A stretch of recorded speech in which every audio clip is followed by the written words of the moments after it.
Previously on the fourth moon. Tell you what I want to know is which little pig will kill the coyote? I want to say the small sow. I'm going to say this white one. It's a magic pig.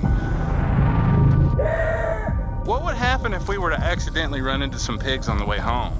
That's the question I've got. We'd have to lift the tailgate again. Yeah. We'll just start stacking them. Start a second row. There you go.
I've always considered myself to be a pretty simple person. Never really been much on overcomplicating things and always honestly felt like the best way from point A to B was a straight line. I've just always been that way. I'm just not the type to sugarcoat things to be something they're not, and dang sure don't like fixing something that ain't broke. Some may consider that to be a personality flaw or weakness, but I feel it's helped me keep a well-tuned BS meter up and running over the years anytime I get around it. Being that as it may, my personality is one that naturally steers me away from alternative solutions to everyday situations that I've personally not proven to myself will work. In other words, it's really hard to get me to try something new when I think I know something else works as good or better already. But this is one situation I'm so glad I caved and gave a real solution to a real problem a try. I needed a way to interchange scopes in the field and have the confidence my accuracy was going to be there when I needed it the most.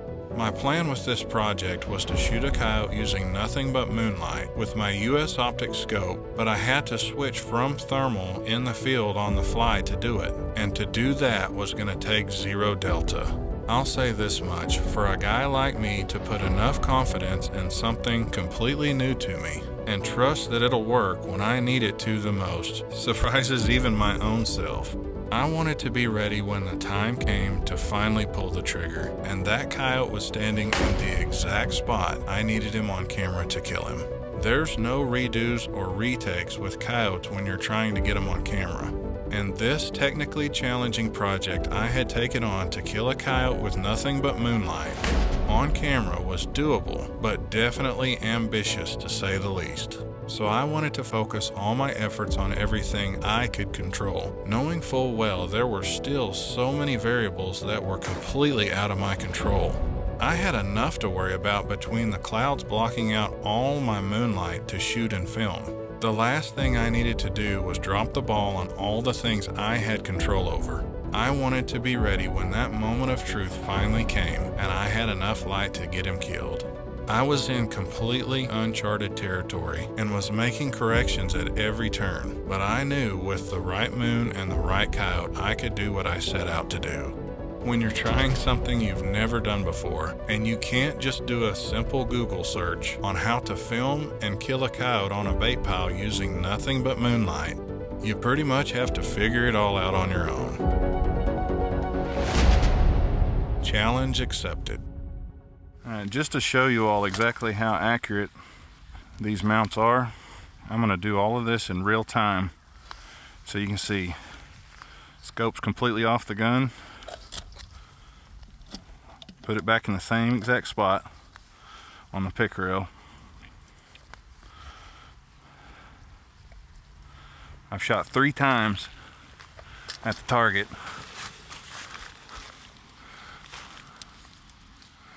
I'm gonna put one more in it.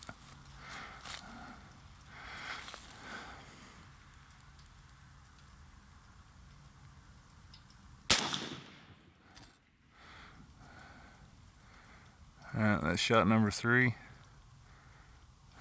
Alright, take the scope off the gun. Scope's completely off. Back in the same spot.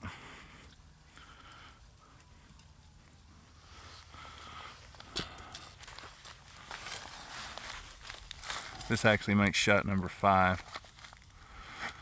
Granted, I'm not the best shot in the world, but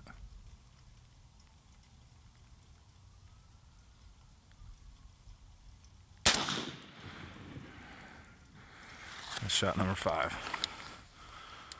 Let's go look at it. Alright, I'm not sure exactly which one of these was shot number 4 or shot number 5. Between these 2 shots right here, right next to the bullseye, the scope was completely off the gun and put back on the gun in seconds. And that's the margin for error. That right there will kill a coyote every day of the week. I now had the confidence to do what I needed to do when the time came.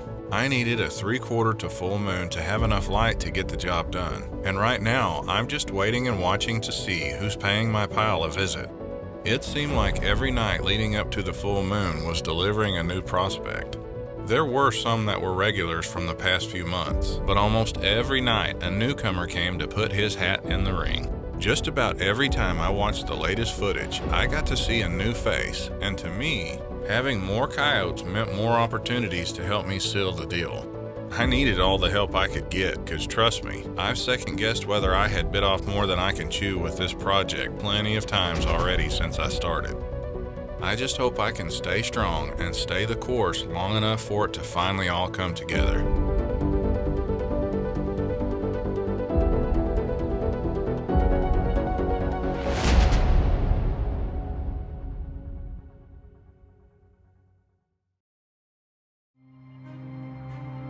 It was the moment of truth. 2 months worth of preparation and plenty of failure had all come down to this tiny window of only a few short hours left of the moon I needed to get the job done.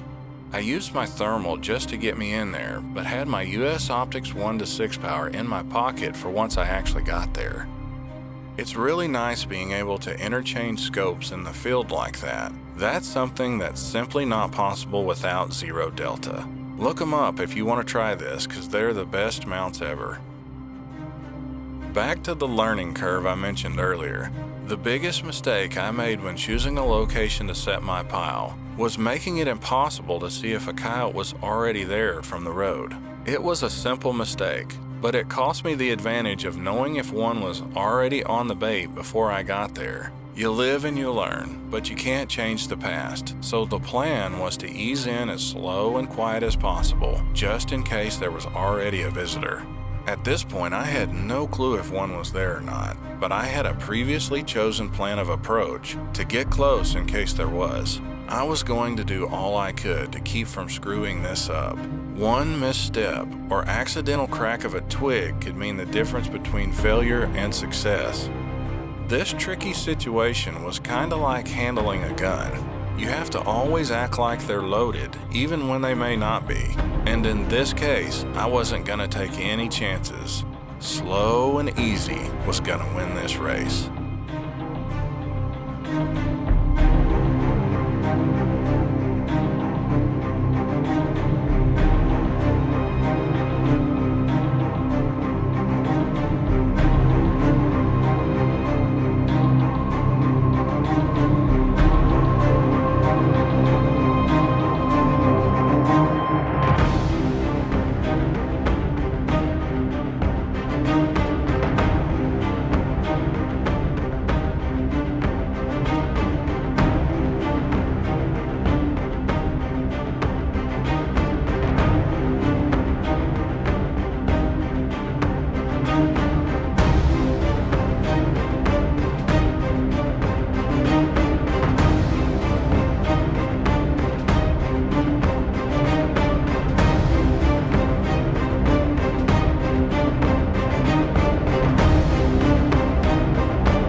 This, my friends, is what you call an extremely bad case of bad timing. The second I topped the hill, I saw this coyote booking it back to the brush away from my pile with a pig leg in his mouth. I posted up on my bait pile the rest of the night, all the way till sunrise, but he never showed again.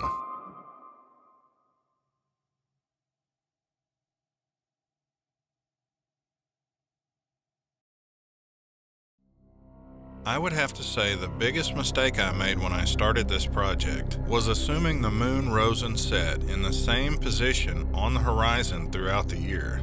I'm not really sure exactly what it does in other parts of the world, but I can tell you for a fact that here in Texas, the moon rises further to the north on the horizon in the winter than it does in the fall. This makes it visible in the night sky longer because it travels higher in the sky. Well, if you're wondering what that's got to do with anything, back in the fall when I chose a location to set my pile, I chose to place it at the foot of a big tree after watching exactly where the moon rose and set on the horizon to keep the bait always in direct moonlight and out of the shade of this tree. I did all of that with the assumption that the moon came up in the exact same location on the horizon year-round. Well, I couldn't have been more wrong. The further the moon rose to the north, the later it got in the year, the longer it took for the moon to get high enough in the sky to get my pile out of the blasted shade of this tree.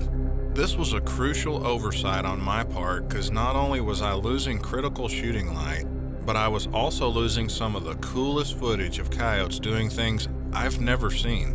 Of course, most of us already know what assumption really stands for. I had intended on this tree creating a natural funnel right to the bait, but the reality was they were using it for more of a barricade and safety zone every time they got the chance. Several times I had coyotes not want to leave the safety of the tree to go 10 feet to the bait. It was killing me. That stinking tree turned into a double whammy for me in the beginning moon phases, because the moon had to literally be almost straight overhead just for the bait to be in direct moonlight. Again, no Google search for what I was trying to do.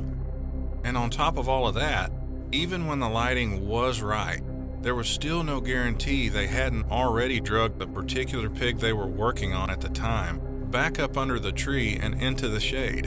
And the bottom line was I had to get my pile further away from it if this was going to work at all. After all, I wasn't hunting during the day when no matter where you look, there's light. I had a very specific window of opportunity when the lighting was in my favor for all of this to pan out.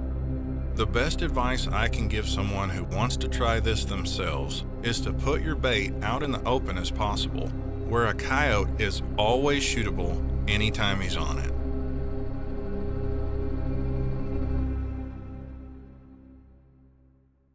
And just when I thought I had thought of everything, who on God's green earth would have thought the one night I had everything in my favor, the one thing that keeps me from closing the deal, was a stinking possum. A possum, people. I mean, give me a break.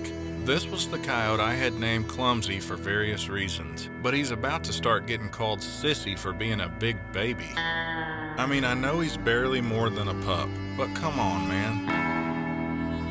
He still had 20 freaking pounds on that little fur ball that was keeping him at bay and eating all his food. I seriously can't make this stuff up.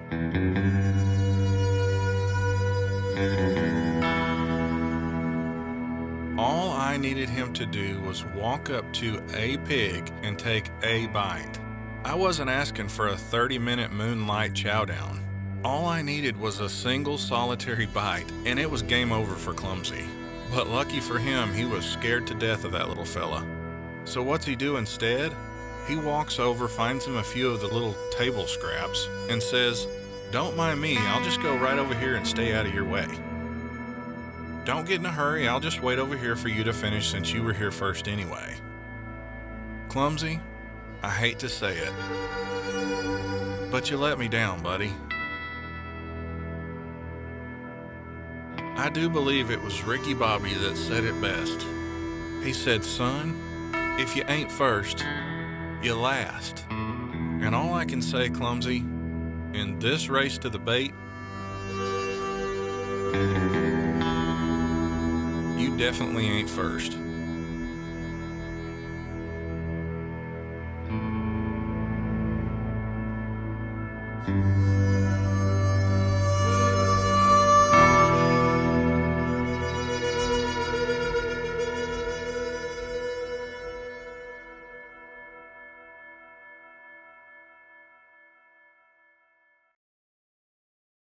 For various technical reasons, I needed a coyote to stand in a specific previously chosen spot to ensure he was in focus when I pulled the trigger. To do that, I actually had to predict ahead of time which pig he would go to and eat on in advance and focus my cameras in that exact spot, hoping he would hit the pig I chose. It was a roll of the dice when choosing a pig to focus on, but I had 3 moon phases worth of data telling me they always approach the bait from the downwind and usually eat on the first pig they come to. It was no more than a simple guessing game on which one he would eat, and all I could do was hope and pray he eats the one I chose to focus on. As of right now, this prospect was looking real good because he kept circling back to the right pig over and over. I knew it was only a matter of time before his comfort level was high enough to stay put. This coyote's fate was in his own hands, because pick the right pig for me, and he dies.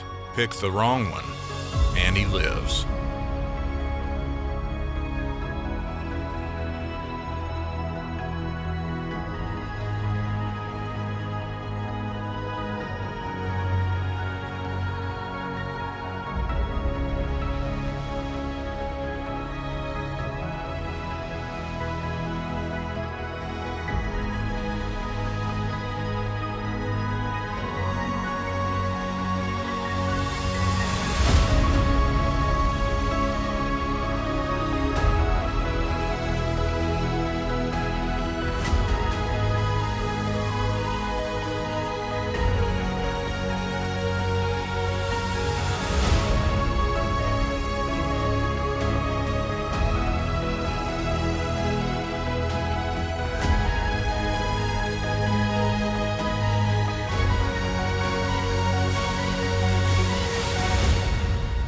He picked the right one.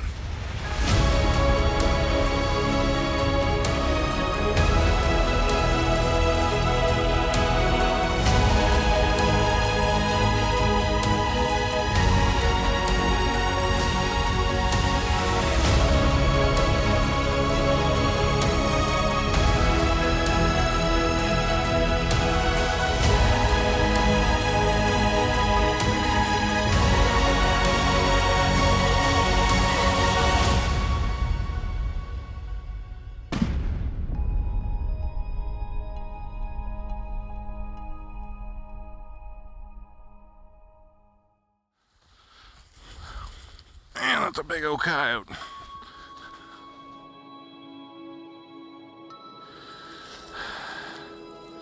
What an awesome coyote. You know, everybody's got their own personal goals. You know, some guys it's killing a deer with a bow and not a gun. You know, it's just, I mean, whatever it may be. But for me, after doing what I did last year, as a videographer, I was not satisfied with being able to show you the live footage of what these coyotes actually do when they're hitting a bait pile like that.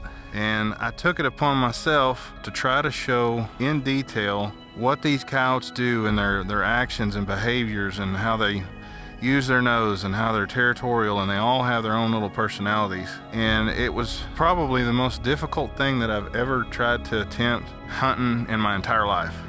I'm not just a coyote hunter. I'm a videographer who eats, sleeps, and breathes night hunting every waking second.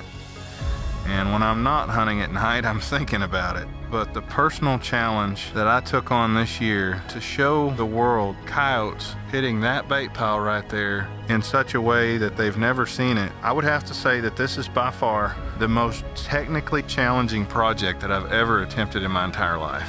And from a production standpoint, the degree of difficulty of that, to do it with nothing but moonlight, is literally off the charts. To think that it took 4 different moon phases from the time that I started this project to the time that I actually pulled the trigger on this coyote standing in the exact spot, not this spot, But that spot right there that I had to get him in to be able to kill him in the moonlight for you all to enjoy is unreal. I like for everyone that's sitting on their couch watching these animals to enjoy it at least half as much as I did actually being here and getting to do it in person.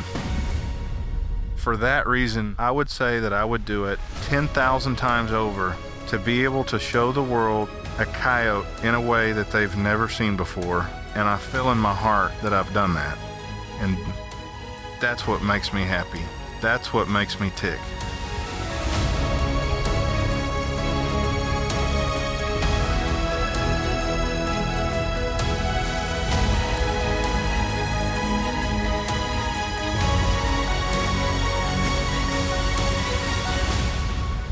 And the best is yet to come.